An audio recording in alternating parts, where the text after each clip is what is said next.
इस अनंत ब्रह्मांड में ऐसी कोई भी चीज नहीं है, ऐसा कोई भी ज्ञान नहीं है जो हमारी पहुंच से दूर हो, क्योंकि ये पूरा ब्रह्मांड हम में ही समाया हुआ है।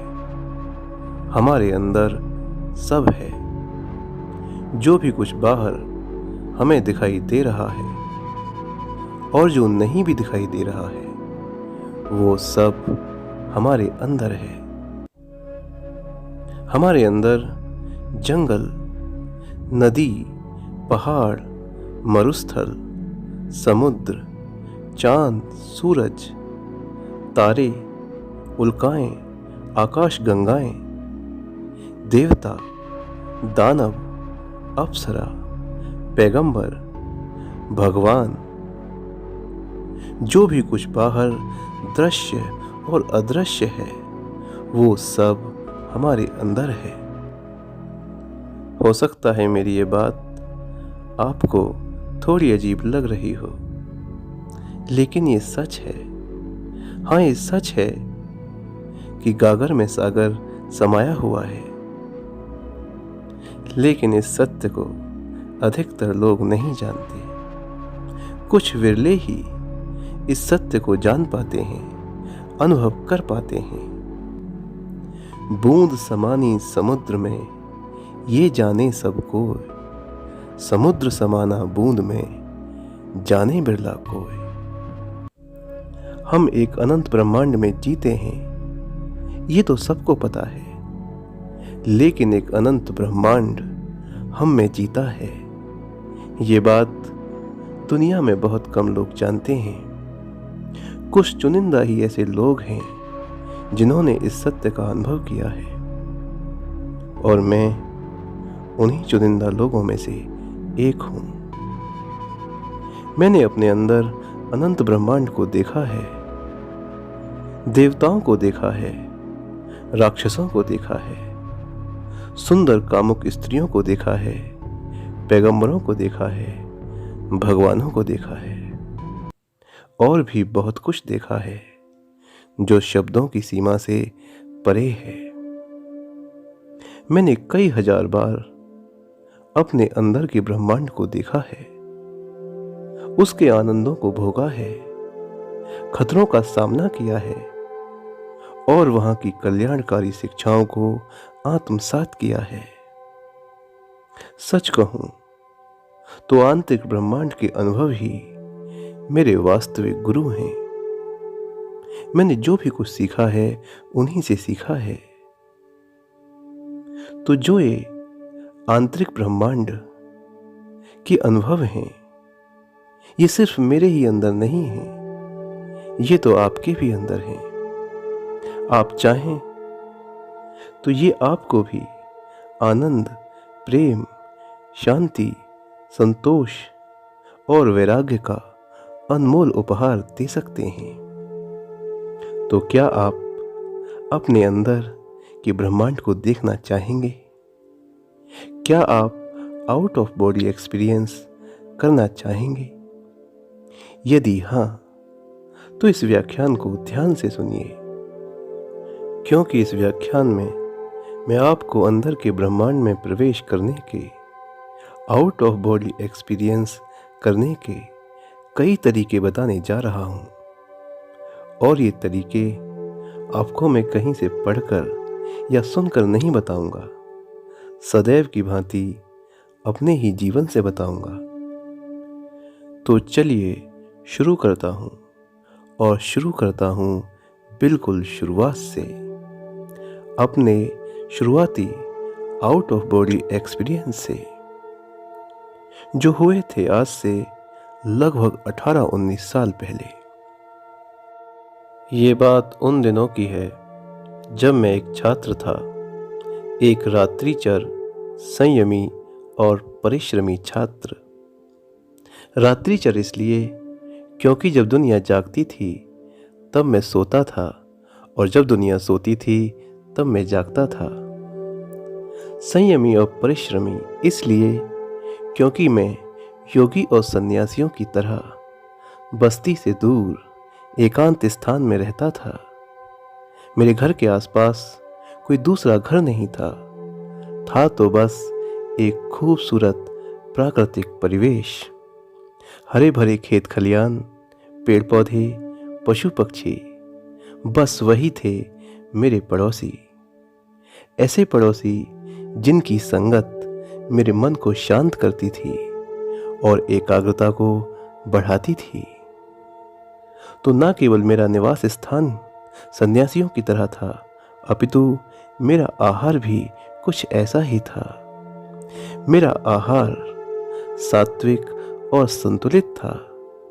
मैं कभी शाम को खाना नहीं खाता था, और वो इसलिए ताकि मैं पूरी रात जग सकूं, मुझे आलस ना आए, नींद ना आए और मेरी एकाग्रता भंग ना हो। मैं पूरी रात गणित और विज्ञान में डूबा रहता।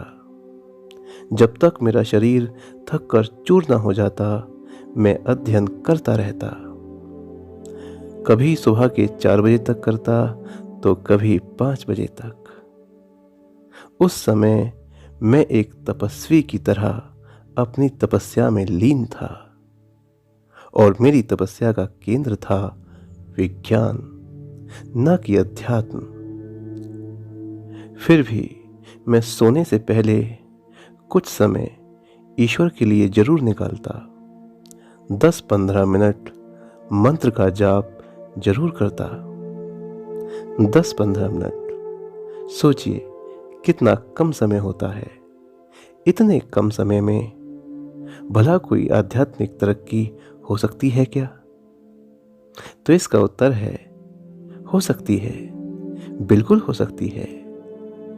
क्योंकि ईश्वर प्राप्ति के लिए साधना महत्वपूर्ण नहीं है, साधना में बिताया गया समय भी महत्वपूर्ण नहीं है।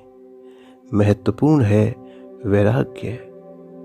यदि जीवन में वैराग्य है तो 10-15 मिनट की साधना भी चमत्कार कर सकती है। और ऐसे ही कुछ चमत्कार मेरे जीवन में घटित होने लगे। जब पूरी रात विज्ञान की भाव रहित दुनिया में डूबने के बाद मैं अपने भाव रहित चित्त से मंत्रों का जाप करता, तो मात्र 15 मिनट में ही मेरा ध्यान भौतिक संसार से हट जाता।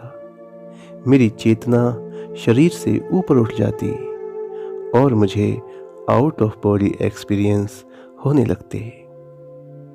मैं रूहानी दुनिया में, आसमानी दुनिया में दिव्य शरीर के साथ मस्ती भरी उड़ानें भरता, नए नए स्थानों पे जाता, नए नए एडवेंचर करता और नए नए ज्ञानों को प्राप्त करता। उस समय अंदर के ब्रह्मांड में प्रवेश करना या आउट ऑफ बॉडी एक्सपीरियंस करना मेरे बाएं हाथ का खेल था। अब आप सोच रहे होंगे कि आउट ऑफ बॉडी एक्सपीरियंस इतने सहज और इतने सुलभ कैसे हो सकते हैं। तो जैसा कि मैंने आपको पहले ही बताया था कि वैराग्य यदि जीवन में हो तो ऐसा हो सकता है। चूंकि मेरे जीवन में वैराग्य था, मैं सन्यासी और योगियों की तरह खाता था, पीता था, कुसंगति से बचता था और कहीं ना कहीं उन्हीं की तरह अभ्यास भी करता था। मैं सन्यासी और योगियों की तरह ही 8-10 घंटे मन को घिसता था, उसे भाव रहित करता था। जो एकाग्रता योगी प्राणायाम, त्राटक या मंत्रों के जाप से पैदा करते थे, वही एकाग्रता मैं गणित और विज्ञान के सूत्रों से पैदा करता। चूंकि मेरे जीवन में संयम था, तप था और एकाग्रता थी, इसीलिए मात्र 10-15 मिनट की मंत्र साधना भी मुझे दूसरी दुनिया में ले जाने के लिए पर्याप्त थी। तो अपने विद्यार्थी जीवन में ही मैंने रूहानी मंडलों में प्रवेश करने का, आउट ऑफ बॉडी एक्सपीरियंस करने का एक तरीका ढूंढ लिया था, जो स्टूडेंट के लिए बहुत सरल था और बहुत व्यवहारिक भी। तो यदि आप एक स्टूडेंट हैं और आउट ऑफ बॉडी एक्सपीरियंस करना चाहते हैं तो आप इस तरीके का अभ्यास कर सकते हैं और मात्र 10-15 मिनट में किसी भी मंत्र के जाप से रूहानी यात्राओं का आनंद उठा सकते हैं। किंतु यदि आप एक फैमिली मैन हैं, गृहस्थ हैं, तो मैं आपको इस तरीके को आजमाने की सलाह कभी नहीं दूंगा, क्योंकि ये तरीका स्टूडेंट के लिए तो सरल है लेकिन फैमिली मैन के लिए थोड़ा मुश्किल है। थोड़ा नहीं, बहुत मुश्किल है। और ये बात मैं अनुमान के आधार पर नहीं, अनुभव के आधार पर कह रहा हूं। आज से लगभग 9-10 साल पहले जब मैंने अपना पूरा समय आध्यात्मिक खोज के लिए दिया, तो जो आउट ऑफ बॉडी एक्सपीरियंस मुझे 10-15 मिनट के मंत्र जाप से होते थे, उनके लिए अब मुझे 10-12 घंटे मंत्रों का जाप करना पड़ता। पूरे दिन मन का दमन और इंद्रियों पर नियंत्रण रखना पड़ता। हालांकि उन दिनों मैं बस कहने के लिए ही ग्रस्त था। वास्तव में मैं एक सन्यासी और योगियों जैसा ही जीवन जी रहा था। सुबह 3 बजे मैं ब्रह्म मुहूर्त पर उठता था। 5-6 घंटे मन ही मन मंत्रों का जाप करता था ताकि मन कहीं भटके ना। और फिर पूरे दिन मैं विचारों की निगरानी करता था ताकि कहीं कोई बुरा विचार मेरे मन में ना पनपे। लोगों से कटा कटा रहता था ताकि मन ना बहके। पूरे दिन मन ही मन सुमिरन करता था और शाम को भी फिर मैं आज्ञा चक्र पर ध्यान टिकाता और मंत्रों का जाप करता। और फिर सोने से पहले भी मैं मंत्रों को जपता ताकि नींद में भी मन ना भटक पाए। बहरहाल मैंने अपनी पूरी शक्ति झोंक दी ईश्वर को पाने के लिए। मैं पूरे दिन पूरी रात मंत्रों का जाप करता, जब तक मुझे होश रहता तब तक। लेकिन दुख की बात यह है कि इतने परिश्रम के बाद भी मेरे हाथ कुछ ना आया। ना तो ईश्वर का ही कोई सुराग मिला और ना ही आउट ऑफ बॉडी एक्सपीरियंस की संख्या में कोई विशेष वृद्धि हुई। इतनी मेहनत करने के बाद भी 1-2 आउट ऑफ बॉडी एक्सपीरियंस होते और कभी कभी तो वो भी नहीं होते। जब 1 साल तक यही कार्यक्रम चला और हजारों घंटे मैंने मंत्रों का जाप किया, तब धीरे धीरे मुझे समझ में आने लगा कि मन को काबू में करना और इंद्रियों का दमन करना कितना कठिन और कितना व्यर्थ है। अब आपके मन में एक प्रश्न उठ रहा होगा कि जो तरीका मेरे लिए स्टूडेंट लाइफ में इतना आसान था, वो अचानक गृहस्थ जीवन में आते आते इतना कठिन कैसे हो गया? तो इसका उत्तर सरल है। जब मैं स्टूडेंट था तो मुझे साइंस से प्यार था। मेरा मन साइंस में लगता था। मुझे समय का पता भी नहीं चलता था। 8-10 घंटे पढ़ाई करना मेरे लिए एक खेल जैसा था। और वो खेल भी ऐसा था जिसमें ना मन में कोई राग उठता था और ना कोई द्वेष। इसीलिए मुझे वो छात्र जीवन की तपस्या जैसी लगती ही नहीं थी, बल्कि खेल जैसी लगती थी। लेकिन गृहस्थ जीवन में परिस्थितियां बदल गईं। अब मैं मन से वो कार्य करने को कह रहा था जो उसे अच्छा नहीं लगता था। अब आप ही सोचिए, मंत्रों को जपने से भला मन को क्या अच्छा लगेगा? और यही कारण था कि मन बागी होने लगा। मन मुझसे डरने लगा, दूर दूर भागने लगा। मैं उससे कहता मंत्र जप, वो कहता नहीं जपूंगा। वो मुझसे कहता कि एक ही शब्द को बार बार मुझसे दोहराने के लिए क्यों कह रहे हो? ये तो पागलपन है। मैं उससे कहता, नहीं, दोहराने पड़ेंगे, मेरे गुरु ने ऐसा कहा है। मैं उसके साथ जबरदस्ती करता, उसका दमन करता, और यही कारण था कि मैं जितना उसका दमन करता वो उतना ही बागी हो जाता। तो जो मन स्टूडेंट लाइफ में मेरा मित्र था, वही मन फैमिली लाइफ में मेरा शत्रु हो गया। हमारे आपस के संबंध खराब हो गए, और जब मन के साथ हमारे संबंध खराब हो जाते हैं तो उसका परिणाम ये होता है कि हमारी एकाग्रता खंडित हो जाती है।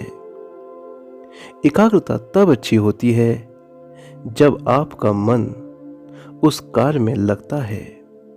यदि मन किसी कार्य में नहीं लग रहा और आप जबरदस्ती उसे लगाने का प्रयास कर रहे हैं, तो वो जो एकाग्रता होगी वो एक तरह की जबरदस्ती होगी, और जबरदस्ती कभी भी सही नहीं होती। तो यही कारण था कि गृहस्थ जीवन में मेरी एकाग्रता उतनी अच्छी नहीं रही जितनी कि वो छात्र जीवन में थी। और इसीलिए जो आध्यात्मिक अनुभव मुझे छात्र जीवन में मात्र 10-15 मिनट के मंत्र जाप से हो जाते थे, अब गृहस्थ जीवन में उनके लिए मुझे 10-12 घंटे परिश्रम करना पड़ता था। तो मेरे अनुभवों ने मुझे समझाया कि मंत्रों के जाप से, सुमिरन से मन को काबू में करने के बजाय ये अच्छा होगा कि कोई ऐसा कार्य किया जाए जिसमें हमारा मन लगे, और उस कार्य से हमारे मन के अंदर कोई राग और द्वेष का भाव ना उठे। तो यदि हम कोई ऐसा कार्य करेंगे जिससे हमारा मन निर्मल हो और मन को मजा आए, तो वो कार्य हमारे मन को शांत करता है। और ऐसे शांत मन से हम जब भी मंत्रों का जाप करते हैं या कोई और साधना करते हैं, तो थोड़ी देर की साधना भी हमें आउट ऑफ बॉडी एक्सपीरियंस करा सकती है। तो इसीलिए आउट ऑफ बॉडी एक्सपीरियंस का जो तरीका मैंने आपको बताया है वो स्टूडेंट के लिए तो सरल है, किंतु फैमिली मैन के लिए वो कठिन है। लेकिन चिंता की कोई बात नहीं है, क्योंकि इस तरीके से अलग और भी कई तरीके हैं आउट ऑफ बॉडी एक्सपीरियंस करने के, जो तरीके करने में भी आसान हैं और जिन्हें करने में मन को मजा आता है। तो उन तरीकों की चर्चा मैं विस्तार से करूंगा, किंतु वीडियो के इस भाग में नहीं, इस वीडियो के अगले भाग में। आज इस भाग में बस इतना ही।